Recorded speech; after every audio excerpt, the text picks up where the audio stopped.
미국 가정의 36%는 고물가에 고금리까지 겹쳐 돈 문제 스트레스가 더 심해지고 있다고 하소연하고 있습니다. 미국 동부 지역 도시들의 집값은 오르고 있는 반면 서부 지역은 하락하는 이례적인 현상을 보이고 있습니다. 물가 급등의 은행 위기가 겹쳐 미국 등 세계 경제에서 다시 불경기 위험이 되살아나고 있습니다. 대형 체인점이나 식당 등에서 발급하고 있는 종이 영수 중에서 독성 화학 물질이 검출돼 비상이 걸렸습니다. 사이버 사기와 신분을 도용한 식음료 화물 절도가 미 전역에서 급증하고 있는 것으로 나타났습니다. 여러분 안녕하십니까? 워싱턴 뉴스 투데이입니다. 미국 가정의 36%나 물가 급등과 빚 증가 때문에 돈 문제의 스트레스가 심해지고 있다고 하소연하고 있습니다. 특히 연소득 6만 달러 이하에선 절반이, 6만 달러에서 10만 달러 사이에선 40%가 돈 걱정으로 스트레스를 매우 많이 받고 있다고 밝히고 있습니다. 안혜린 기자가 보도합니다. 고물가 고금리에 소득이 따라가지 못해 미국민들의 돈 문제 스트레스가 갈수록 심해지고 있습니다. AP통신의 3월 중순 조사 결과 미국 가정의 36%는 고물가에 고금리까지 겹쳐 돈 문제 스트레스가 더 심해졌다고 대답했습니다. 특히 서민들의 돈 걱정은 전체 평균보다 훨씬 심한 것으로 조사됐습니다. 연소득 6만 달러 이하인 미국 가정에선 절반 정도가 돈 문제로 매우 스트레스를 받고 있다고 밝혔습니다. 6만 달러에서 10만 달러 사이에선 40%가 돈 문제로 스트레스를 겪고 있다고 응답했습니다. 10만 달러 이상의 가정에서도 25%는 돈 걱정을 하고 있다고 밝혔습니다. 미국민 가정에서는 대체로 현재 내고 있는 비용들을 앞으로도 계속 납부할 수 있을지, 예기치 않은 의료비가 발생할 경우 지출할 수 있을지 등을 가장 많이 걱정하고 있는 것으로 조사됐습니다. 젊은 가장이 있는 가구에서는 부양체크나 부양자녀 텍스 크레딧 등 연방 지원이 모두 종료된 반면 고물가, 고금리가 지속돼 페이첵 투 페이첵으로 근근히 생활하고 있으며 예기치 않은 의료비 등은 결국 카드빚으로 내고 있다고 토로하고 있습니다. 노년층과 은퇴자 가구에선 은퇴 후 적은 고정 수입에다가 물가가 크게 올라 그로서리 먹거리와 의약품 가격의 급등으로 생활고를 겪고 있다고 하소연하고 있습니다. 미 국민 가정의 75%는 가계 생활비가 1년 전보다 크게 늘어났다고 밝혔습니다. 연소득 10만 달러 이하의 미국 가정에서는 빚도 크게 늘어나 돈 문제 스트레스가 심해졌다고 응답했습니다. 미 국민들의 신용카드 사용액은 2022년 한 해 1,800억 달러나 급증해 사상 최고치의 증가를 기록했습니다. 가구당 신용카드 사용액도 2022년 말 현재 1만 달러에 육박해 1년 만에 9%나 급증한 것으로 나타났습니다. 연소득 10만 달러 이하의 미국 가정에서는 앞으로도 재정 상황이 악화될 것으로 우려하고 있다는 의견이 28%나 되는 반면 나아질 것으로 보는 희망은 26%에 불과한 것으로 조사됐습니다. WKTV 뉴스 안혜련입니다. 미국의 동부 지역에서 동부 지역 37개 주요 도시들의 집값은 오르고 있는 반면 서부 12개 지역의 집값은 하락하는 이례적인 현상을 보이고 있습니다. 지난 1년간의 집값은 동부에선 마이애미 12%, 뉴욕 7%, 워싱턴 DC 5% 안팎이 오른 반면 서부에선 산호세 10.5%, 샌프란시스코 10.3%, 시애틀 7.5%, 로스앤젤레스 5.5% 안팎이 하락해 상반된 두 개의 주택시장으로 나뉘고 있습니다. 미국의 부동산 시장이 두 개의 상반된 시장으로 나뉘는 극히 이례적인 모습을 보이고 있다고 월스트리트 저널이 보도했습니다. 텍사스를 중심으로 동부 지역에선 37개 주요 도시 지역들이 모두 집값이 오르고 있습니다. 플로리다가 가장 많이 집값이 올랐고 지금도 오르고 있습니다. 마이애미는 지난 1년간 집값이 12%, 올랜도는 9.3% 올라 있습니다. 뉴욕주 버펄로는 8.3% 올랐고 뉴욕시는 7% 안팎 인상됐습니다. 워싱턴 DC 지역은 집값이 1년 전보다 5% 안팎 올랐습니다. 반면에 서부 지역의 12개 주요 도시들은 모두 집값 하락을 겪고 있습니다. 플로리다 산호세는 1년간 가장 많은 10.5% 집값이 떨어졌습니다. 샌프란시스코도 거의 비슷하게 1년간 10.3% 하락했습니다. 두 지역은 팬데믹 기간 중 집값이 급등했다가 팬데믹이 완화된 반면 테크 업종의 침체가 시작돼 집값이 두 자릿수로 하락하고 있는 것으로 분석되고 있습니다. 서북부의 시애틀도 1년간 집값이 7.5% 떨어졌습니다. 로스앤젤레스, 라스베가스, 피닉스 등 서부 주요 도시들의 집값도 1년 전에 비하면 5.5% 안팎씩 하락하고 있습니다. 팬데믹 기간 중 집값이 지나치게 급등했던 도시들일수록 앞으로 집값이 많이 떨어질 위험 지역으로 꼽히고 있습니다. 그런데 집값이 급등했던 도시들 가운데 서부 지역의 샌프란시스코 등이 이미 집값 하락을 겪고 있는 데 비해 동부 지역에선 아직 오르고 있어 향후에도 집값 하락을 피할 수 있을지 주목되고 있습니다.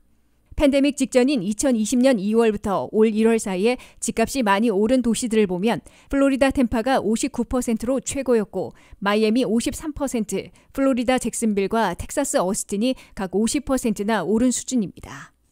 아직 잡지 못한 물가 급등에 은행 위기가 겹치는 바람에 올 초부터 강한 반등세를 보였던 미국 등 세계 경제에 다시 불경기 위험이 되살아나고 있습니다. 지역 은행 위기를 막을 경우 속도가 다소 떨어지더라도 불경기 없는 물가 잡기가 가능해지는 반면 아직 발견하지 못한 금융위기가 터지면 미국을 포함한 세계 경제가 불경기에 빠질 것으로 경고되고 있습니다. 한면태 기자가 보도합니다. 물가 급등에 은행 위기가 겹치는 바람에 2023년 1월부터 급반등했던 미국을 포함하는 세계 경제가 다시 불경기에 빠질 위험이 투사련하고 있다고 월스트리트저널이 보도했습니다. 물가 잡기를 위해 주요 국가들이 연속금리를 올려왔으나 일부 금융기관들의 위기와 고통을 초래해 금리 정책의 속도를 줄이고 물가 잡기는 지연되는 악순환으로 이어지고 있기 때문입니다. 미국 중앙은행인 연방준비제도의 제롬 퍼월 의장은 지난 22일 일부 은행들이 위기에 빠진 데에는 연속금리 인상의 영향도 있었다고 인정하고 이를 감안해 금리 인상의 속도를 늦추게 됐음을 밝혔습니다.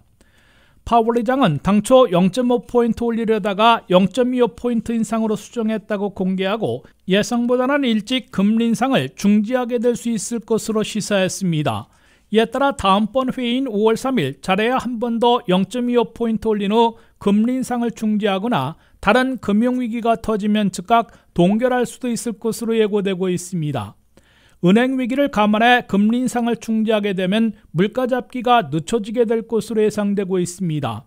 특히 지구촌 경제에서는 여행을 중심으로 서비스 분야의 활동이 급등하고 있어 인플레이션은 더욱 심해질 것으로 예상되고 있습니다. 미국에서는 1월에 50만 개 이상의 일자리를 늘린 고용 열풍이 2월에는 31만 개로 둔화됐지만 서비스 업종이 매우 뜨거웠고 20만 개 이상이면 매우 양호한 편으로 간주되고 있습니다.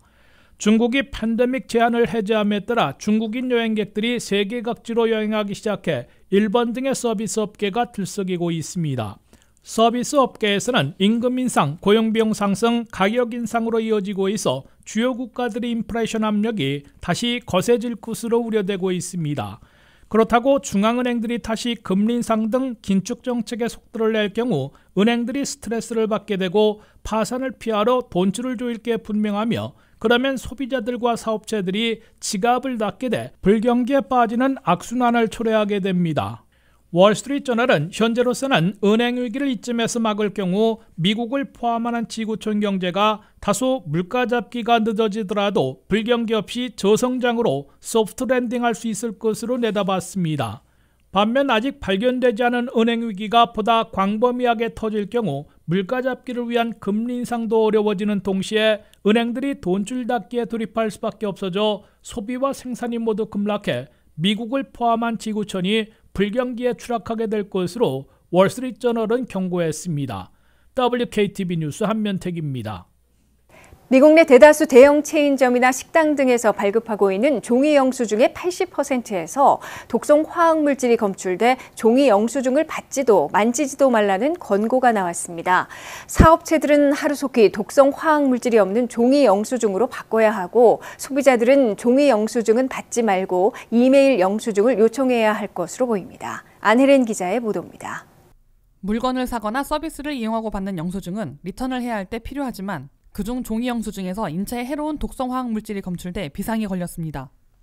월마트와 맥도날드 등 대형 체인점들과 대다수 사업체들, 식당 등에서 발급하고 있는 종이 영수증에서 BPA 또는 BPS라는 독성 화학물질이 검출됐다고 CBS 뉴스가 27일 보도했습니다. 특히 조사한 종이 영수증에 무려 80%나 이 독성 화학물질이 들어있는 것으로 나타났다고 이 방송은 경고했습니다. 플라스틱을 만드는 데 쓰이는 이 독성 화학물질이 손의 피부를 통해 인체에 들어가면 호르몬을 교란시켜 건강 문제를 일으킬 위험이 높아진다고 이 방송은 밝혔습니다. 비영리 환경보건단체인 이콜로지 센터가 미 전역에서 22개 주와 워싱턴 DC에 있는 144개 체인점을 조사한 결과 종이 영수증의 80%에서 독성 화학물질이 검출됐다고 밝혔습니다. 이들 업체들의 대다수는 올 연말까지 독성 화학물질이 없는 종이 영수증으로 완전 교체하겠다고 약속했다고 이 단체는 전했습니다. 독성 없는 종이 영수증으로 전면 교체를 약속한 사업체들의 장소가 9,000곳에 달한다고 이 단체는 밝혔습니다. 사업체들에서는 이 화학물질을 코팅하는 데 쓰지 않은 종이 영수증으로 손쉽게 교체할 수 있을 것이라고 이 단체는 강조했습니다. 또한 소비자들은 종이 영수증을 맨손으로 만지지 말고 특히 자녀들이 터치하지 않도록 유의해야 한다고 이 단체는 지적했습니다. 나아가 아예 종이 영수증을 받지 말고 이메일 영수증으로 보내달라고 요청하라고 권고되고 있습니다. 불행 중 다행으로 이번 조사 결과 한인들이 많이 이용하고 있는 대형 업체들에서는 독성 화학물질이 포함되지 않은 종이 영수증을 이미 발급하고 있는 것으로 나타났습니다. 독성 화학물질이 안 들어간 종이 영수증을 발급하고 있는 대형 업체들은 코스트코, 스타벅스, CBS, 베스트바이, 타겟 등이 있다고 CBS 뉴스는 보도했습니다. WKTV 뉴스 안혜련입니다. 사이버 사기와 신분을 도용한 화물 절도가 미 전역에서 급증하고 있는 것으로 나타났습니다. 특히 올해 화물 절도 사건의 대부분을 차지한 제품은 식품과 음료로 적재당 평균 손실액이 21만 4천 달러에 이릅니다. 미 도시 중에서는 로스앤젤레스가 화물 절도의 최고 타깃이 되고 있으며 이는 미 전역의 도시들로 확산되고 있다고 화물 절도 범죄 관련 전문가들은 경고하고 있습니다. 미 전국 공급망에서 화물 도둑들이 노리는 최고의 표적은 항구나 철도를 통해 들어오는 식품과 음료 제품들인 것으로 나타났습니다. 보험 제공업체 트래블러스의 스캇 카넬 범죄 절도 전문가는 2008년 금융위기부터 2019년까지 화물 절도의 대부분을 차지한 제품은 식음료 제품이었다고 전했습니다. 2020년 팬데믹 동안에는 가정용품 절도가 많았고 2021년에는 재택근무나 온라인 수업으로 인해 전자제품 절도율이 높았다고 전했습니다. 2월 소비자 물가지수 데이터에 따르면 식료품 가격 인플레이션은 완화됐지만 전년 대비 거의 10% 증가한 상태를 유지하고 있습니다. 육류, 가금류, 생선, 계란 가격은 지난 2월 2021년 12월 이후 처음으로 하락했지만 여전히 계란 가격은 1년 전보다 55.4% 상승한 상태를 유지하고 있습니다. 가정용품과 전자제품이 여전히 화물절도에서 높은 순위를 차지하고 있지만 이제 식음료 제품 가격이 오르면서 화물절도에서 이를 앞서기 시작한 겁니다.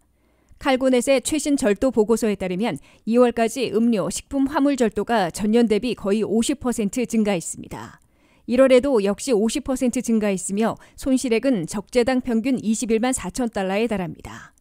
FBI는 화물 도난으로 인해 트럭 운송회사와 소매업체들의 연간 손실액이 최소 150억 달러에서 300억 달러에 달한다고 밝혔습니다.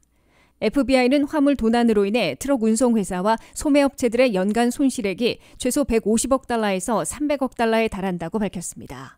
이는 인플레이션을 부채질한 공급망 중단을 가중시키고 있습니다. 카메라와 GPS 추적 장치가 장착된 하이테크 스팅 트레일러를 보유한 트래블러스의 특별 조사 그룹은 2021년부터 경찰과 함께 8,500만 달러 이상의 물품을 되찾았습니다. 화물 절도는 인구 밀도가 높고 항구나 웨어하우스, 철도가 있는 도시를 중심으로 확산되고 있습니다. 주요 타겟이 되고 있는 도시들로는 로스앤젤레스, 휴스턴, 마이애미, 사바나, 뉴요크, 뉴저지, 멤피스, 시카고 등으로 나타났습니다. 절도범들은 신분을 도용해 온라인 화물 관리 시스템에 합법적인 트럭 운송회사인 것처럼 가장해 등록합니다. 그런 다음 항구나 철도로 들어오는 화물들을 실어 달아나고 있습니다. 칼고넷 보고서에 따르면 이 같은 절도는 연간 600% 증가했으며 올 1월과 2월까지 계속되고 있습니다. 더 많은 물류산업의 데이터가 전자 시스템으로 바뀌고 있는 만큼 화물 소유주와 물류 제공업체가 주의하지 않으면 화물 절도는 더 늘어날 것으로 보입니다. 이상으로 워싱턴 뉴스투데이를 마치겠습니다. 시청해주신 여러분 고맙습니다.